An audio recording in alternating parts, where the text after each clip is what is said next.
Hello, Internet. There is a bear in my beast pit.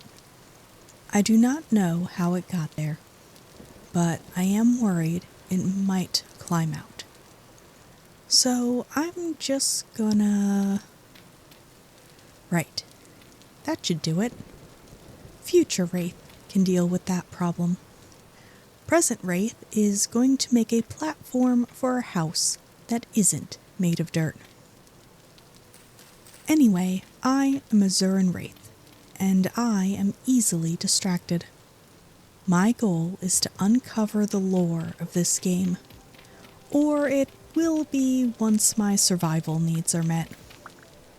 My other goal is to build a house and make winter clothes. I then tried to improve my recording quality by changing a few settings based on the recommendations I found in a video. And it just did not work. It looks awful.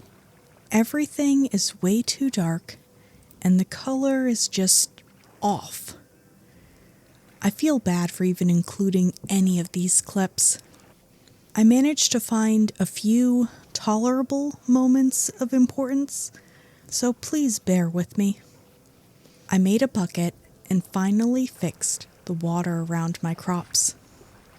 I also filled several barrels with water and tossed in a few oak logs to make tannin.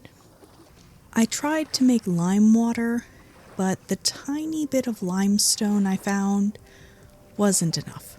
Instead, I made feeding troughs and hen boxes for the animals. I then got distracted with a fruit press and the realization that I could make wine. As I gathered berries, I completely forgot about making leather. I eventually remembered I needed more lime, and by this time I had fixed those awful settings. I hadn't found any limestone, and I didn't feel like gathering shells. So I opened the handbook in hopes it would provide a different solution. Behold, chalk. I was surrounded by chalk on all sides, and it could be crushed into lime. I immediately ran to grab my raft, but was waylaid by a wolf. I led the creature into one of my beast pits, and decided it would have to stay there for now, as I had more important things to take care of. At last, I set out to collect as much chalkstone as my pockets would carry. Night fell, and I had to make a temporary camp. I proceeded to gather more chalkstone once the sun rose. It took only a moment of placing the stones in the crafting grid, along with a hammer, before I had the lime I so desperately needed. 50 units of lime mixed with 50 liters of water, and I was ready to begin the process of turning hides into leather. I'd already lost so many hides to rot. It would be a shame to lose any more. I quickly learned the barrels would only hold 12 hides each. I would likely have to make more barrels for each stage of the process. Until then, I would hope that this was enough to start.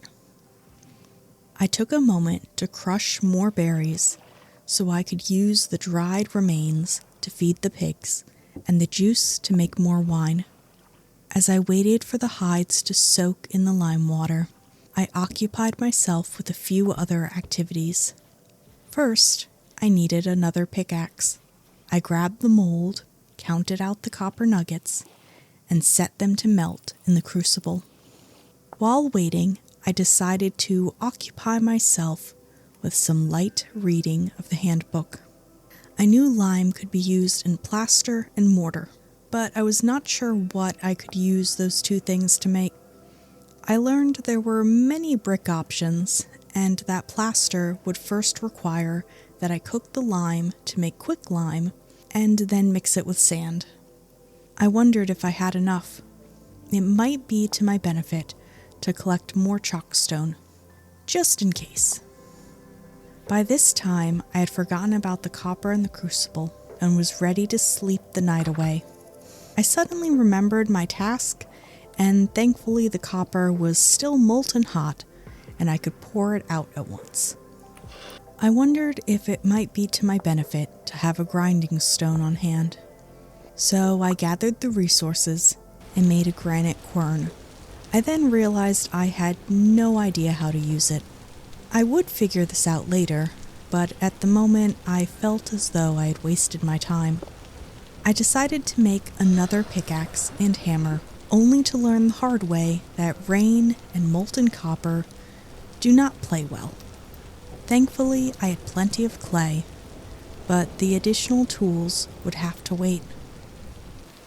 I returned to my leather making attempts instead. The first batch of soaked hides were ready, so I started the next one. I scraped the hides and tossed them into the barrels full of weak tannin. Next was collecting bauxite stone. I wasn't entirely sure if I wanted to use this in building, since it was very orange, but I could at least make cobblestone paths with it. I also decided to finally collect the peat that was nearby. It was an excellent source of fuel, and it would be a shame not to have stacks of it ready to use. The new clay molds were ready. To ensure they would not break again, I extended the covered area outside my dirt hut. This starter box of soil was starting to become a reasonable work area. At this rate, I might have to put some effort into making it look like an actual building. That said, I still plan to make a proper work area as part of my platform build plan. As I was checking the progress of my quicklime, a temporal storm started. I was attacked by a deep shiver and lost half my health before I could retreat to the safety of my dirt shack. This seemed like a good time to explore my clothing options. The first thing I learned was I could have made clothes immediately from the raw hide I had collected. At this point, nearly all of my hides were being used for leather, so I would simply have to wait. I looked at what else I could make. My priority would be upgrading my inventory with leather backpacks. But if I had anything left over, I might be able to make some armor. There were also a number of clothes I would never be able to make, as I did not have the clothier trait. The best I could do was use the flax fibers to make plain cloth. I decided to wait on making new clothes since it was not necessary yet. The storm finally ended, and I emerged nervously from my hut. A shiver had fallen into one of the pits. I tried to hunt it, but I ran out of spears, and by the time I made more, it had vanished from this plane of existence. As darkness fell, I was finally able to melt some copper. It was molten by morning and ready to be poured into the new pickaxe and hammer molds. Making these tools had taken far too long. At this point, my crops had spread well across the current plots. I already needed more space to plant them. Since I was once again waiting for another task to complete itself, I decided to take this time to lay out more soil and expand my fields. Hopefully, this would leave me with plenty of food by the time winter arrived. In the meanwhile, my first generation of chicks had hatched. I couldn't remember how many generations it would take for them to stop running away. Was it 4? Maybe 7? In any case, I would not have fully tamed animals anytime soon. I also wondered if there were any containers I could use to store my wine. Ceramic jugs were an option, but I vaguely remembered reading that the wine would last longer in the barrels. Instead, I gathered more peat and then planted more crops. There is a bear attempting to eat my chickens. Thankfully, the fence is keeping it out. However, I could not simply let this bear roam free. I got its attention and lured it into the pit with the wolf. At this time, I could not remember if any of the bears could climb out of a 3-block deep hole, and decided to add an extra layer of height, just in case. I now had 2 backup sources of food and leather, though the winter approaching might mean it's better to harvest them now while they were still at an optimal weight. Naturally, this reminded me that I still did not have a proper house or storage area to get me through the winter. The lime was cooking slowly into quicklime, but I wasn't sure it would be enough. I might have to consider alternate building options. Chalk, clay, and oak logs are my primary resources, but would they be enough?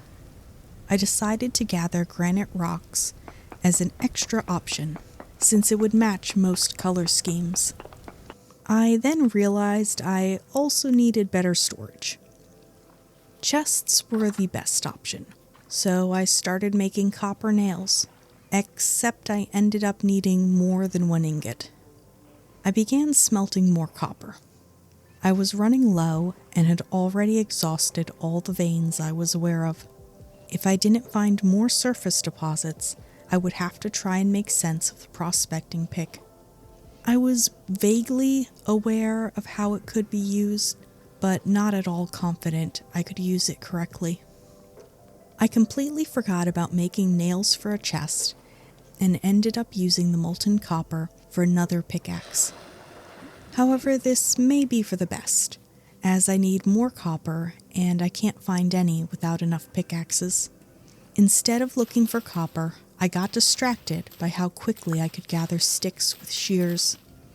Breaking leaves was such a tedious task, but now I could quickly cut through them. I would never lack for sticks again. After some consideration, I decided I did in fact need more barrels. I wanted enough that I could immediately transfer the soaked and then scraped hides into weak tannin, and then the prepared hides into strong tannin. Soon, I would never be lacking in leather. I finally decided to try my hand at prospecting, only to remain confused and uncertain. I would have to do some research to better make use of this tool. I figured out how to use the quern.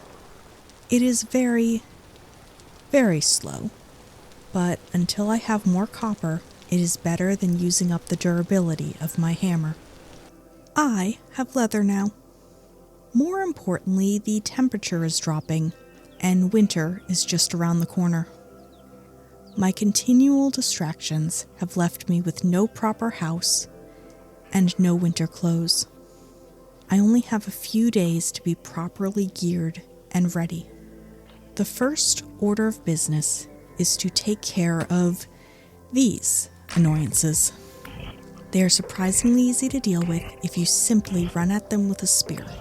Next, I expand my inventory with leather backpacks. I can't make sturdy leather yet because I am lacking a key ingredient, but the extra 12 slots will still be more than enough. I also made some armor before realizing there were better types of armor if I had just waited until I had more leather. I learned winter clothes can be made with oiled hide. Simply add fat to the hide and wait for it to cure. The cured hides could also be used for better inventory, but I'm well past that. I also need more hides, and as it so happens, I have an easy source of materials waiting right here. Now, I just have to wait. In the meanwhile, I will make my house. But first, I want to make a bridge from the livestock walkway to the raised plot where the house will go. Unfortunately, there is a lot of grass to clear. The good news is, thanks to another JRB and Robbie3479, I now know the scythe has 2 modes. One which cuts the grass, and one which removes it. Thank you both for this knowledge. I shall use it wisely. I've decided to start with the basement, which means digging a hole. I want to use logs as beams in the ceiling, so the hole will have to be especially deep. which means I had to use my pickaxe once I hit bauxite rock. I briefly considered leaving the rock as is for the floor, but decided against this as the walls would be made of rammed earth. Instead, I used clay to turn the bauxite stones into bauxite cobblestone, and I used that as the floor instead. The next step required plaster. I'd been making plenty of quicklime, but I still needed sand. Any sand would have done, but I decided to use chalk sand since it wasn't too far away. Now for the house. I want to leave room to expand at a later date, so I decided to put the chimney on the side of the house. Slate cobblestone was the perfect color for this option. I wanted the main floor to be warm and welcoming, so I used pine planks for this part. Slipping into the basement, I placed oak logs as the support beams and deliberated between oak and walnut for the ceiling planks. I decided the silvery tones of the walnut were more fitting and immediately messed up by placing the slab sideways instead of flat. I misplaced several more slabs before finally getting my ideal ceiling. I did not have enough materials for a trap door, so I would have to do that later. I'd originally thought the diagonal log plaster would look best, but changed my mind as soon as I placed it. The straight log plaster would be better for the bottom of the interior walls. Naturally, I put these in the wrong spot and had to remove them at once. By this time, my pelts were fully cured, and I could finally make proper winter gear, which was excellent considering the temperature was starting to drop near zero. Winter was days away. I needed to finish this house, or I'd be in deep snow before the roof was finished. Chalk cobblestone formed the exterior wall base, and oak logs formed the corners. I continued building the fireplace and only had to make a couple adjustments as I went. It occurred to me that any fire placed here might go out if it rained. I would need a proper chimney eventually, or I'd have to be creative with the cobble slabs. I wondered if snow could put out a fire. I suppose I will find out soon enough. In any case, I needed more plaster, which meant I needed to start shoveling. I opted to dig up the bauxite sand instead of running back to the chalk biome. I initially grabbed several stacks of clay with the idea that I would need time to make roof tiles, but these turned out to be unnecessary. I learned I could make roof blocks using planks instead. For the upper part of the walls, I used plain plaster. Next was the roof. I had grown fond of the silvery hue of the walnut wood and decided to use it for both the interior ceiling and the exterior roofing. I even used walnut for the front door. By this time, I remembered I needed more pine for the trapdoor to the cellar. Fortunately, the trees I'd been planting all year had grown at just the right time. A few good chops, and I had all the pine wood I needed, plus a little extra. I then got distracted once again and forgot why I needed pine to begin with. As I was sorting my inventory, a medium temporal storm began. After it waned, I took a moment to admire my chickens before emptying the clay from my pockets and collecting more walnut planks for my roof. I needed to add a bit more height to the current structure so the overhang at the edges of the roof would not be too low, which naturally meant I once again needed more sand for plaster. I was running low on quicklime and hoped I had enough. Finally, I could add the roof. I must say I love the wooden roof blocks. They have this elegance I appreciate. I added the final roof touches with a few upside-down stairs. For the windows, I decided to use walnut trapdoors. I might eventually replace them with glass, but I like being able to open them. I hope someday this game adds vertical shutters as a building option. The final touch to my cozy little home was a proper fire in the fireplace, at least for now. Happily, I crawled onto my soft bed, completely forgetting I still needed to make a trap door for the cellar. Thank you for watching, everyone, and thank you for the over 500 of you who have subscribed to the channel. I hope you have been entertained.